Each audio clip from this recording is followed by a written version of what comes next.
에서 비상할 정치를 꿈꾸는 청년 정치인들과 함께 정치 현안을 짚어보는 시간입니다. 여의도 의사당 1번 출구 시간인데요. 자, 오늘도 황희두 노무현재단 이사, 신인규 변호사 두 분 나오셨습니다. 안녕하십니까? 안녕하세요. 자, 뭐 얘기하기 전에 두 분은 주식 좀 하십니까? 예전에 좀 들어갔었다가 네. 이건 나랑 안 맞는다 네. 해서 나왔습니다. 저랑 비슷하네요. 어떻습니까, 신인규 저도 변호사? 주식은 하지 않고 있습니다. 아, 그래서 조금 두 분은 얼굴이 그렇게 나쁘지 않아요. 지금 주식 상황이 지금 정말 파란색. 장난 아니죠. 네. 그러니까 저도 사실 예전에 크게 이제 해가지고 지금은 정말 재미삼아 조금씩 그냥 하는데 재미삼아 해도 지금 기분이 많이 안 좋아요. 주시장이 좀 저래서. 자, 지금 나라 안팎 그런 뭐 많은 일들이 있는데, 자, 국내 정치 상황 좀 살펴보면요. 자, 노란봉투법 본회의 통과를 했습니다. 이 노란봉투 두고 여야 입장도 엇갈리고 있는데, 국민의힘은 불법 파업 조장법이다. 민주당이 입법 폭주를 하고 있다. 민주당은 또 국민의힘 떼쓰기 정치에 굴하지 않겠다. 이런 입장을 보이고 있습니다. 자, 국회 상황 평가부터 한번 들어볼까요? 하기두 이사님. 일단 헌법이 보장한 입법의 권한 자체를 네. 너무 대놓고 무시하는 거 아닌가. 그러니까 사실 뭐 거부권을 언제 쓰느냐에 대해서는 뭐 정확히 예측은 불가능하지만 네. 지금 누가 봐도 이제 방송사법하고 노란봉투법, 25만 원 지원법 거부권 쓰겠다. 뭐 이런 건 다 예측하고 있지 않습니까? 근데 이 노란봉투법 같은 경우에는 저쪽에서 계속 불법 파업 보장을 한다고 하지만 민주당에서는 그래서 합법 파업 보장이라고 또 반대되는 의견을 내고 있거든요. 그렇죠. 실제로 원청의 책임을 강화하는 거 이게 왜 그렇게 중요하냐? 이게 하루 이틀 되는 일도 아니잖아요. 그 김용균 씨 같은 경우에도 네.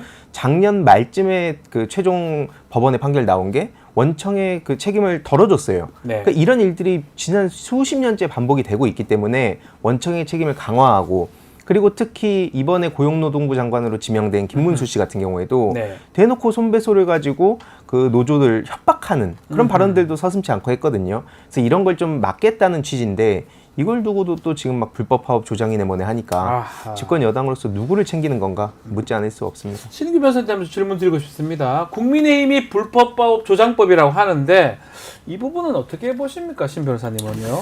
근데 저는 이제 그 노란봉투법이라는 게 사실 오래된 내용인 거는 맞는데요. 이게 공론화가 많이 안 됐어요. 그렇죠. 그러니까 사실 지금 나온 노란봉투법도 이름은 같은데 2023년도에 그 폐기가 됐던 이은주 의원이 냈던 안하고 또 많이 다릅니다. 예. 그래서 저는 이런 부분들이 아직 국민들께 설명되지 않았는데 이 부분을 그냥 밀어붙인다라고 했을 때는 오히려 이건 정무적으로 근육 자랑한다라는 비판, 그리고 과거에도 이렇게 제도를 바꿀 때 일방적으로 바꾼 적이 여러 차례 있어요. 뭐 예. 예를 들면 부동산 임대차법이라든지 민주당이 그렇게 했었죠. 그렇죠. 뭐 공직선거법이라든지 아니면 뭐 검찰 개혁 법안이라든지 이런 것들을 밀어붙였을 때 나오는 부작용이 뭐냐면은 제도라는 거는 바꿀 수는 있거든요. 네. 힘을 가지면. 그리고 뭐 원칙도 지키면 명분도 있는 건데 문제는 일선에서 통용이 되지 않는 겁니다. 사람들이 따르지를 않고 오히려 네. 저항권이라는 수단으로 거부하기 때문에 저는 오히려 이것이 노사관계를 더 악화일로로 가져갈 수가 있다. 그럼 어떻게 해야 되느냐? 저는 노동 3권을 더 보장 강화해야 된다고 생각하거든요. 네. 그렇기 때문에 지금 법안에서도 사용자 범위를 확대하는 부분은 좀 필요하다고 생각합니다. 근데 다만 노조에 대한 손해배상 청구권을 제한함으로써 노조들이 지금보다는 좀 더 쉽게 파업할 수 있고 내지는 기존의 노조들의 권한을 확대해 주는 것은 전 이게 꼭 필요한가라는 생각이 드는 거예요. 네. 게다가 우리 헌법과 민법이 정하고 있는 손해배상 원칙의 대원칙이 있는데 그걸 흔들기 시작하면 그럼 왜 노조만 봐주냐. 또 다른 사람들도 이런 형평성 논란이 있거든요. 근데 저는 이 부분에 대해서는 취지는 공감하지만 네. 좀 조금 더 성숙을 시켜서 제도를 바꾸는 부분은 반드시 이건 여야 합의가 좀 필요한 부분이다. 저는 그렇게 생각합니다. 자, 어쨌든 두 번에 일단은 노란봉투법 거부권이 행사됐고 이번에도 지금 여당이 거부권 행사를 건의하겠다라는 입장인데 시간상 휴가 중에 거부권 행사를 할까요? 어떻게 보십니까? 뭐 휴가 중에 지금 보면은 뭐 네. 하이파이브 하고 있다 그러고 예? 통영시장 가서 아, 그 맞습니다. 김민재 선수 뭐 예. 그 외삼촌 상점인가요? 거기 가서 뭐 예. 하이파이브 하고 있다 그러고 있는데 뭐 그리고 막 웃고 있더라고요. 거기에 네. 또 막 사랑합니다 이런 얘기 오가는 거 보면서 대통령실에서는 이런 걸 엄프를 할 땐가? 어제 막 주식시장 박살난 건 물론이고 네. 지금 나라 경제가 엉망이라는 얘기가 나오는데 대통령 휴가 가서 놀고 있고 막 웃고 있어요. 예. 그래서 그거를 그러니까 휴가를 보내는 것 자체에 대해서 우리가 뭐라 할 수는 없습니다만 이렇게 가는 거. 예. 근데 이제 사실 이런 상황이면 좀 그 정무적으로 판단도 원래는 하고 특히 지금 아까 뭐 노란봉투법 말씀 주셨는데 네. 저도 그런 구체적이고 좀 실질적인 부작용들에 대해서는 좀 논의를 많이 하는 거 충분히 필요하다고 봅니다. 네. 근데 지금 대통령 자체가 눈과 귀를 아예 다 막고 있잖아요. 자기 놀러 가고 있고 네. 특히 지금 막 특수고용 형태 그 근로 종사자라든지 플랫폼 노동자들 이분들도 수년째 우리들의 그 뭐 보장을 좀 해달라, 권리를 보장해달라. 그렇죠. 이분들은 권리조차 제대로 보장을 못 받기 때문에 최소한 이번에 단결권 정도는 보장해주자. 이런 취지로 이제 간 건데 이런 분들은 법이 없으면 이제 살 수가 없거든요. 네. 그래서 그런 문제에 대해서 최소한 논의는 해야 된다. 근데 그 논의의 장조차도 안 나오는 게 대통령이고 지금 휴가 가서 웃고 있으니까 전 그 자체가 매우 심각하다고 보는 거고 그 와중에 자기네들이 뭐 일을 했다고 나름 지지층한테 어필하려면 요 휴가 기간에 거부권을 쓸 수 있겠죠. 네. 이제 자기 지지층한테만 묶어두는 건데 결국 그게 또 그냥 태극기 세력들한테 어필하는 거 그 이상도 이하도 아니라 봅니다. 이게 휴가 뭐 이게 사실 법조인들은 뭐 그런 건 알 겁니다. 7말 8초에 휴가를 꼭 가요. 휴장기 때. 가십니까? 법조 저는 휴가. 못 가고 있습니다. 뭐 저도 막 가진 않는데 그런 버릇들이 있다 보니까 아마 이 시간에 대통령이 간 것 같은데 휴가 간 건 어떻게 보십니까? 또 휴가 가서 거부권 행사할 것 같기도 하거든요. 아니 뭐 제 매일이 말씀대로. 휴가처럼 살고 있는데 뭐가 또 휴가가 필요한지 모르겠고 아, 매일이요? 예. 저도 과거에 직장 다닐 때 예. 이제 우리 팀장님이 뭐 그렇게 쉬고 싶으면 집에 가서 평생 쉬지 그런 얘기를 했다는 쉬죠. 거죠. 평생 예. 쉬는 게 어때라고 예. 저한테 뭐 장난반 농담반으로 예. 이렇게 얘기했던 게 기억이 저도 제 나는데 상가리 그랬던 기억이 납니다. 예, 그냥 놀리면서. 네. 근데 저는 윤석열 대통령도 그렇게 쉬고 싶으면은 그냥 쭉 쉬는 방법도 있다라는 네. 생각이 들고, 전 거부권 관련해서는 이게 지금 너무 심각하거든요. 그러니까 거의 상권 분립의 부정 상태고, 그렇죠. 윤석열 대통령이 지금까지 쓴 거부권만 해도 한 18번? 그렇죠. 거기다가 네, 19번. 19번. 네. 거기다가 이제 숫자도 못 세겠어요. 거기다가 자기 자신에 네. 관한 법률까지도 거부하면서 특검을 지금 거부하고 있지 않습니까? 저는 이런 상황 속에서 굳이 민주당이 거부권 쓸 것을 100% 예상이 가능한 상황에서 굳이 끼워 넣기로 이렇게 거부권을 쓸 수 있게 만들어주면 윤석열 대통령이 한 17개는 다 잘못된 거부권을 썼는데 요 한두 개는 또 정당한 거부권으로 네. 많은 분들이 인식할 수가 그럴 있어요. 수도 있죠. 왜냐면 저부터도 네. 노란봉투법은 야 이거 이렇게 밀어붙여도 되나? 아마 많은 국민들이 좀 의구심을 가지실 텐데 이러면 윤석열 대통령의 거부권이 순도 100%로 완전히 오남용으로 국민적 비판을 받아야 되는데 여기다가 한 두세 개가 마치 민주당이 하고 싶은 걸 끼워 넣음으로써 오히려 윤석열 대통령한테 역으로 좀 정당화를 시켜주는 거 아닌가라는 부분은 저는 좀 정무적으로는 이건 민주당의 판단이 예. 좀 매우 아쉽습니다. 그래서 우리 거부권 행사 좀 얘기를 해보죠. 언제까지 거부권 행사가 될 것이냐. 21대 돌아서 법안 통과 제로입니다. 또 야당은 또 어떻게 해야 되느냐. 좀 진지하게 좀 얘기가 좀 돼야 될 것 같은데 뭔가 협상은 좀 해야 되는 거 아니냐. 아니면 뭐 야당 여당의 대표들이 좀 만나야 되는 거 아니냐.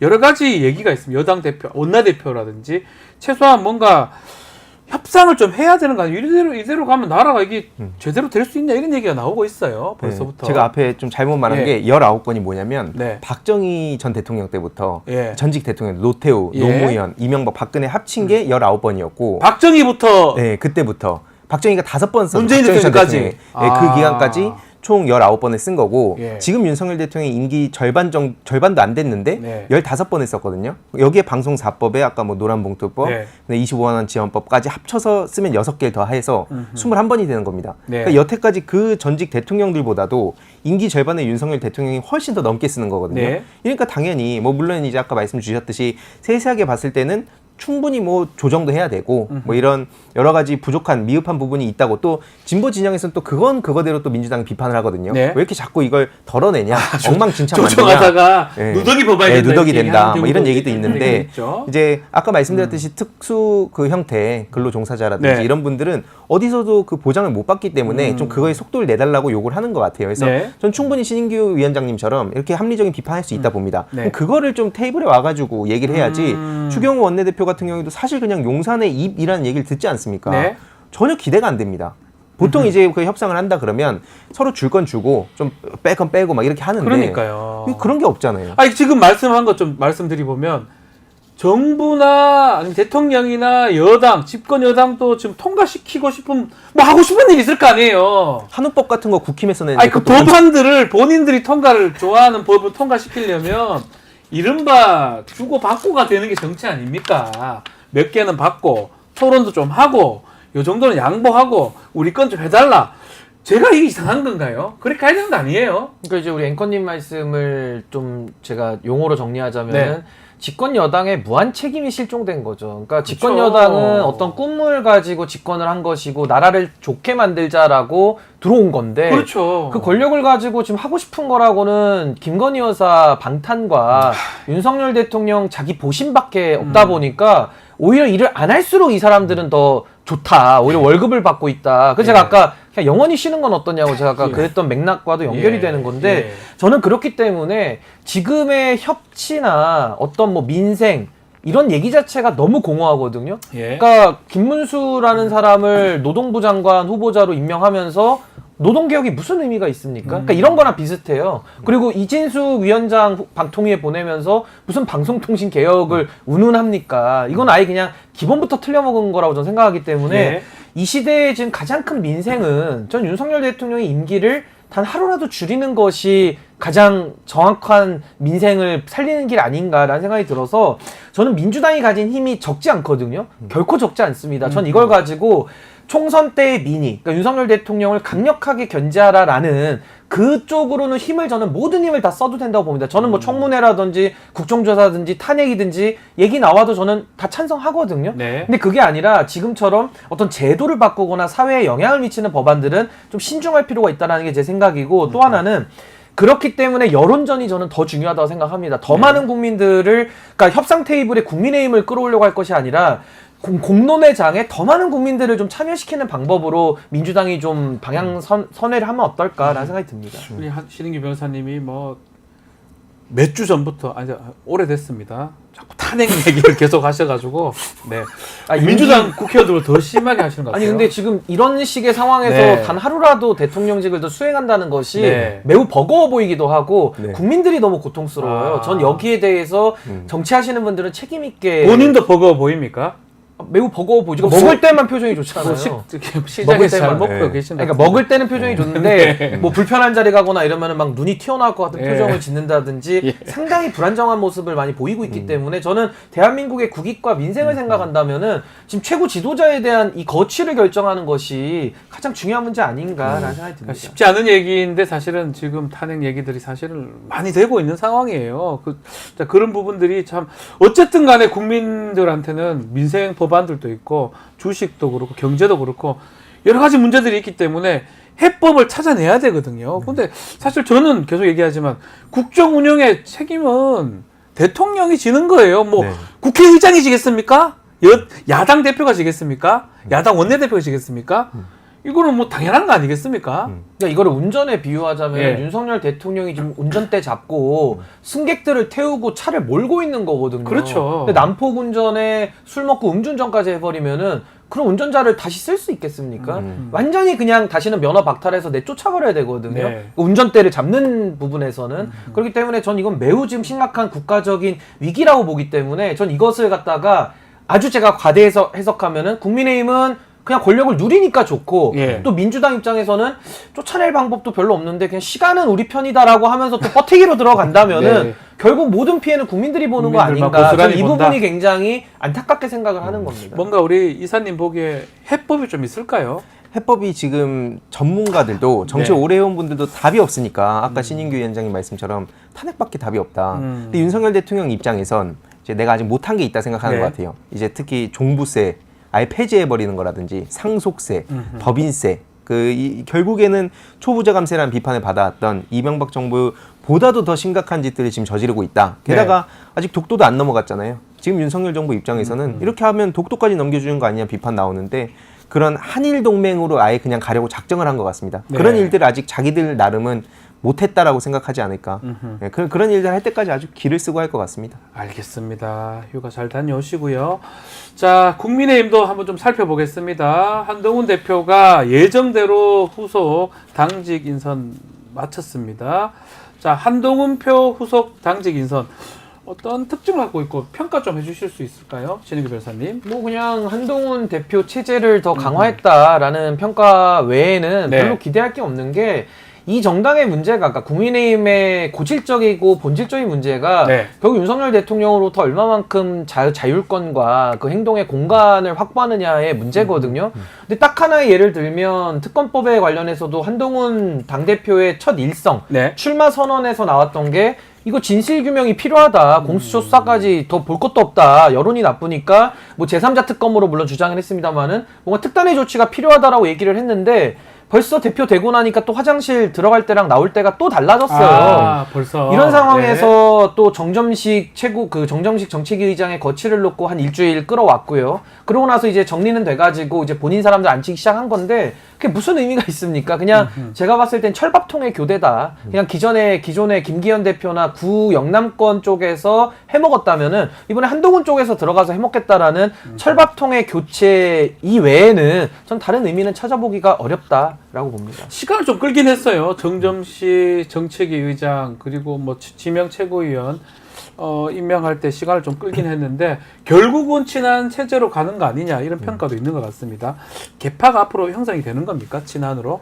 뭐 사실 아까 말씀하셨듯이 그 결국 본질적으로는 윤석열 대통령하고 척을 지는 척하지만 또 용산 가가지고 네. 그냥 한번 밥 한번 먹고 오면 또 그냥 국민 눈높이 얘기하던 게 다 사라졌잖아요. 네. 지금도 보면 그 김상훈 정책위 의장, 사선 네, 의원입니다. TK 또 4선이고 예. 그다음에 그 서범수 씨 같은 경우에도 지금 사무총장인데 그렇죠. 그 울산 쪽이잖아요. 네. 그다음에 뭐 추경호 씨 같은 경우도 대구 쪽이고 무려 원내대표인데 네. 그러니까 이 TK, PK 특히 영남 정당이라는 얘기에서 벗어나서 중수청 그러니까 중도랑 그다음에 수도권이랑 청년한테 어필하겠다고 얘기를 했었는데 지금 결국에 인선한 거라든지 나오는 메시지들 보면 그냥 기존의 도로 새누리당이나 마찬가지라 봅니다. 네. 그래서 아까 신인규 위원장님 말씀에 저도 전적으로 공감합니다. 그러면 앞으로 한동훈 대표가 윤석열 대통령하고 좀 각을 세울 가능성, 뭐 당분간 없다 하더라도 언젠가는 이렇게 계속 할 수 있는 겁니까?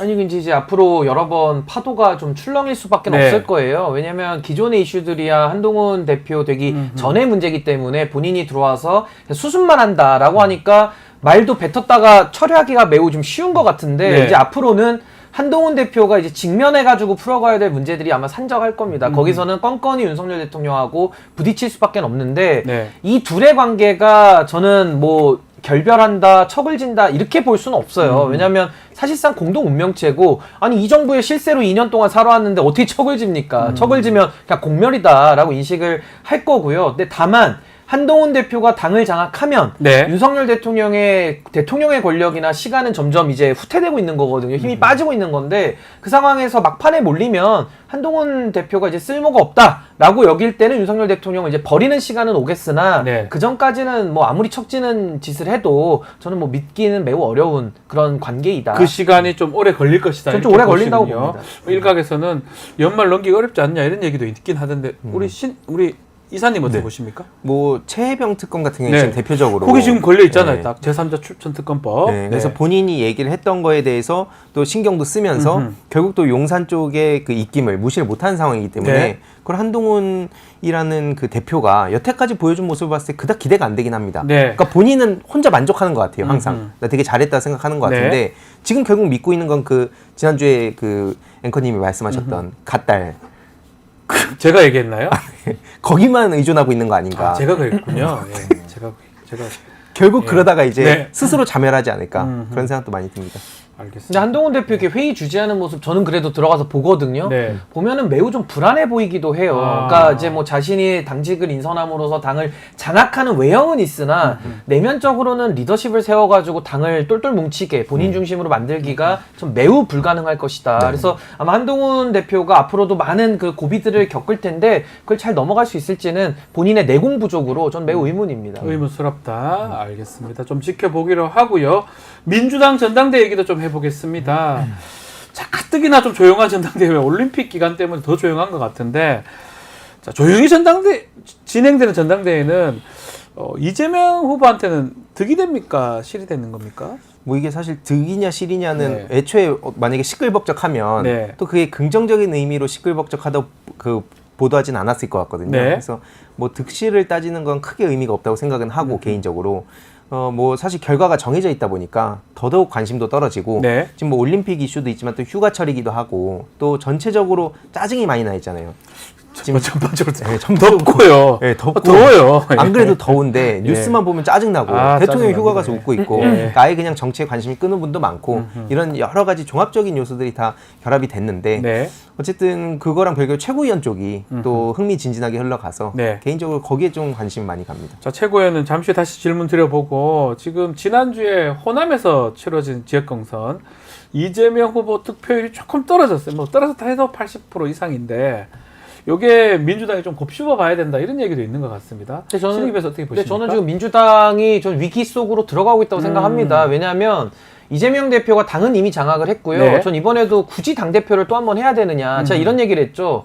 이재명 대표의 꿈이 만약에 당대표라면 이미 이뤘잖아요. 한 번 했잖아요. 근데 또 하겠다. 뭐 그러면 말릴 생각은 없는데 만약 대통령이 되겠다. 국가적 지도자가 되겠다라고 한다면은 이런 식의 전략 전술을 쓰면 당 안에서의 지도력과 당 안에서의 영향력만 커질 뿐이지 바깥에서는 그냥 그들만의 리그와 그들만의 잔치로 끝나버리는 거거든요. 그럼 이걸 어떻게 돌파할 것이냐. 이게 아마 이재명 대표에게는 아마 이건 승리를 거두더라도 전 두고두고 한계로 작용할 것이라 보고 노무현 대통령이 표방했던 게 참여정부 아닙니까? 네. 저는 굉장히 노무현 대통령의 그 참여정부나 그 비전에 동의를 하기 때문에 참여라는 거는 민주주의의 핵심인 겁니다. 그럼 더 많은 사람들이 투표를 하고 특히나 온라인 투표가 활성화됐기 때문에 투표율이 올라가는 게 정상이에요. 그렇죠. 근데 지금의 투표율은 점점 떨어지고 있다. 그러면 흥미가 떨어진다라는 것은 이미 결과가 정해졌으니까 선거가 무슨 의미가 있어 이건데 그거 자체가 저는 민주주의의 중병이라고 생각하거든요. 왜냐하면 민주주의의 핵심은 전 교과서에서 배운 대로만 말씀드리자면 다수와 소수의 교체 가능성이라는 것은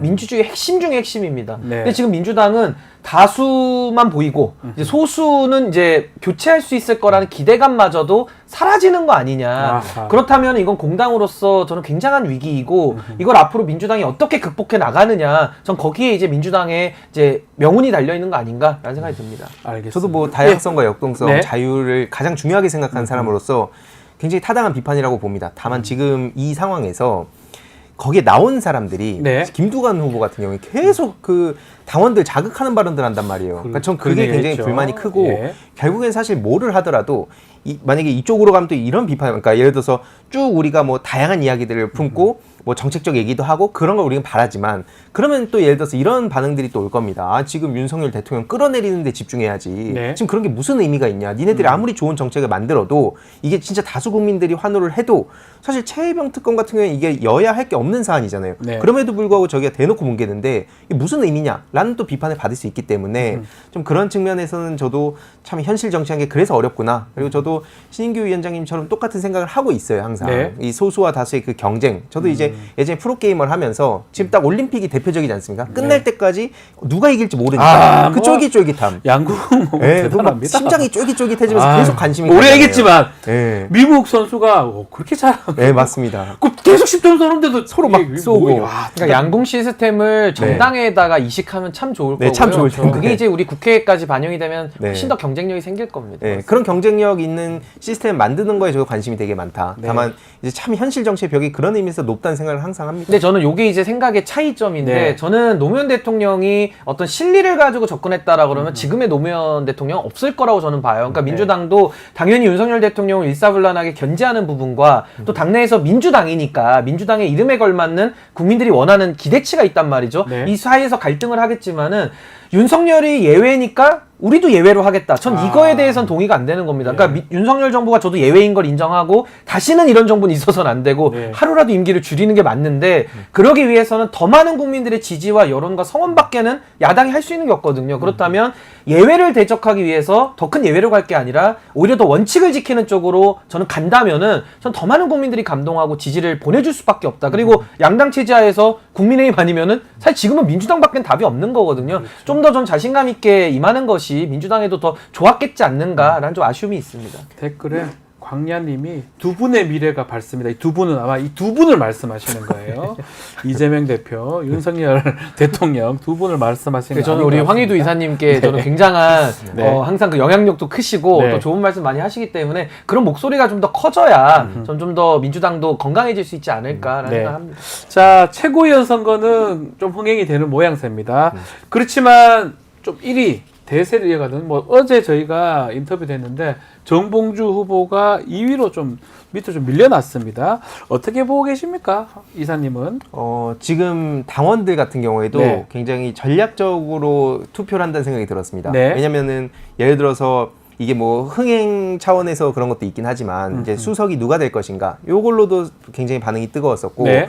이제 이거 5위까지 커트라인이지 않습니까? 그래서 6위인 분들을 좀 이렇게 올려야 된다. 왜냐면 이 후보의 뭐 강점이 그래서 그냥 뭐 인물 때문이다 이런 게 아니라 지금 언론 개혁 네. 요게 또 중요하다 보니까 특히 뭐 지역적인 특성도 무시 못하지만 뭐 한준호 후보라든지 민영배 후보라든지 뭐 이렇게 좀 관심을 받았던 게 아닌가. 네. 근데 남은 이 서울 경기 쪽 이쪽이 특히 많은 사람들이 있기 때문에 네. 끝날 때까지 저도 이게 어떻게 될지는 좀 예측이 어렵지 않나 싶습니다. 지금 말씀대로 경기나 수도권의 권리당원이 47만 넘습니다.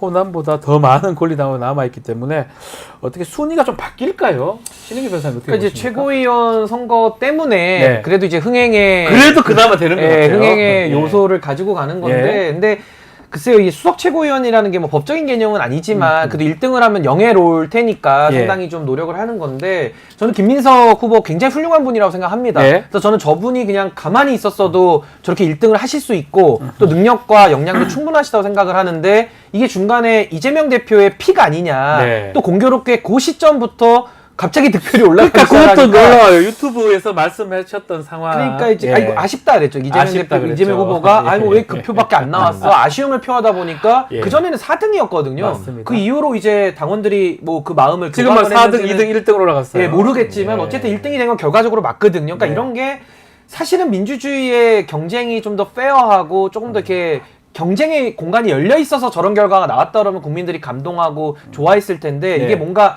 또 작용한 거 아니야? 이런 생각이 들면서 좀 더 불신이 생길 수 있는 여지가 있다는 거고 이제 남은 거는 1위 싸움하고 이제는 5위 싸움 5위 같아요. 이제 네. 5명까지니까. 네, 근데 저는 이제 5위 싸움 같은 경우는 이제 뭐 이현주 의원이나 아마 이제 제 생각에는 전현희 의원이나 그리고 김병주 의원 요 셋 중에 아마 한 분이 할 것 같은 이런 생각이 네. 드는데 아무튼 뭐 끝까지 5위 경쟁이 좀 더 치열해 보일 것 같아서 네. 누가 될지 한번 좀 지켜봐야 될 것 같습니다. 그 지금 그 같은 맥락에서 이재명 대표가 이제 얘기를 좀 그 했던 유튜브에서 네.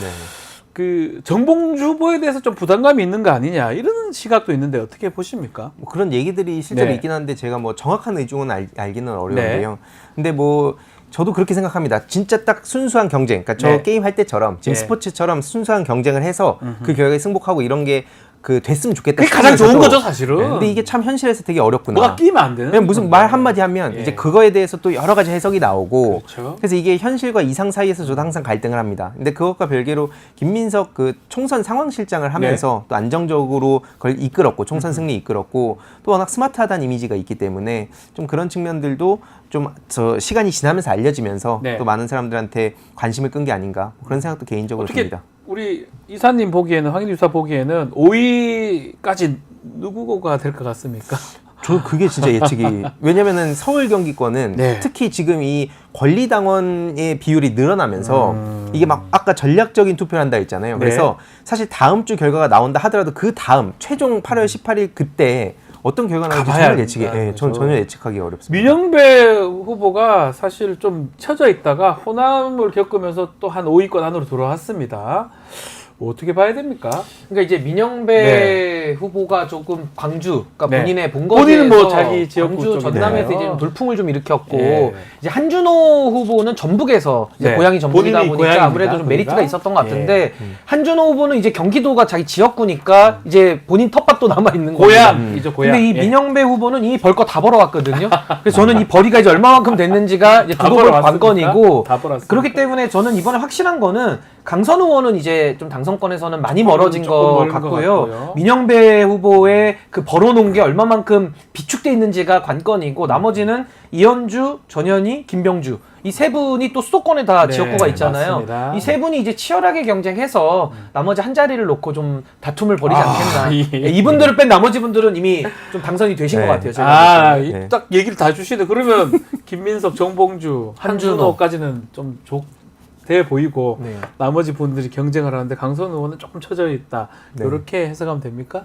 네. 아니 그리고 아까 하나 변수는 민영배 후보가 벌어놓은 게 예. 많이 벌어놓은 건지 역전이 되는지는 이제 당원 수가 네. 서울 경기 그렇죠. 쪽이 가야 많으니까 되니까. 저 민영배 후보가 이제 먼저 샴페인을 지금 빨리 터뜨린 거 아닌가 그런 생각이 듭니다. 그 득표율을 좀 유지한다면 민영배 후보도 나쁘지 않은데 그러니까 기회가 아직 없는 네, 건 아니에요. 네. 민영배 아닌데. 후보도 5등으로는 될 가능성은 열려 있습니다. 열려 있다. 왜냐면 저도 이 예. 기존의 민주당 그 후보들 나왔을 때 네. 뭔가 당원들이 막 짜증나는 요소들이 꼭 하나씩은 있었는데 예. 그 뭐 개인 인물에 대한 비난 이런 것보다도 자꾸 메시지가 좀 구리다 이런 얘기가 많았는데 예. 지금은 이제 어쨌든 좀 각자의 그 매력을 어필하는 상황이다 보니까 그래서 판단이 참 어려웠는데 말씀 듣고 네. 네. 우리 나무님은 다 최고위원들이 다 될 만한 분이다 이렇게 말. 그렇다 보니까 또요 네. 한자라서 제가 안 보여서 아슬아슬 피 말리고 재밌다 이렇게 얘기를 하는 분도 있고요. 강선 의원 안타깝다. 아니 저희가 지금 예측이니까 강선 의원 아직까지 강선 의원 지역구도 수도권이에요. 서울 쪽이니까 강서 쪽이니까 추세를 반영한 예측입니다. 예, 예측입니다. 추세를 전혀 반영한 저희가 마음대로 그렇게 말씀할 수 없다는 거.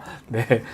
지원 응원하시고 하셔도 상관없습니다. 아니 근데 네. 저는 이 부분은 정말 짚어야 네. 되겠는 게 민주당이가 참 아쉬운 게 네. 훌륭한 후보가 이렇게 많잖아요. 네. 근데 왜 선수가 다 높은데 왜 다 최고위원 도전하는 거예요? 그러니까 이게 너무 아쉬운 거예요. 아하. 그러니까 뭐 더 훌륭한 의원들 많죠. 근데 네. 그런 분들이 좀 대표 선거에도 나오고 좀 떨어지면 어떻습니까? 본인 네. 체급도 올라가고 더 많은 비전을 당원들에게 알릴 수 있는 기회인데 그렇죠. 이걸 다 안 살렸다라는 게 좀 전당대회의 큰 아쉬운 점 아닌가? 네. 라는 생각이 그 생각이 또 드네요. 알겠습니다. 과감한 도전. 가감한 도전을 네. 하세요. 두 분은 좀 만약에 하면 당대표 이런 거 도전하십니까? 기회가 오면? 배지도 못 알았는데 뭐 일단 당대표까지 여의도까지는 가야 된다. 네. 여의도는 가시죠. 단계적으로 하겠습니다. 예, 알겠습니다. 저는 밖에서 이렇게 또 밖에서? 지원 사격하고 여의도 가셔야죠. 예. 언젠간 가셔야죠.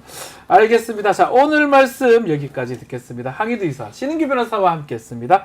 감사합니다. 감사합니다. 감사합니다.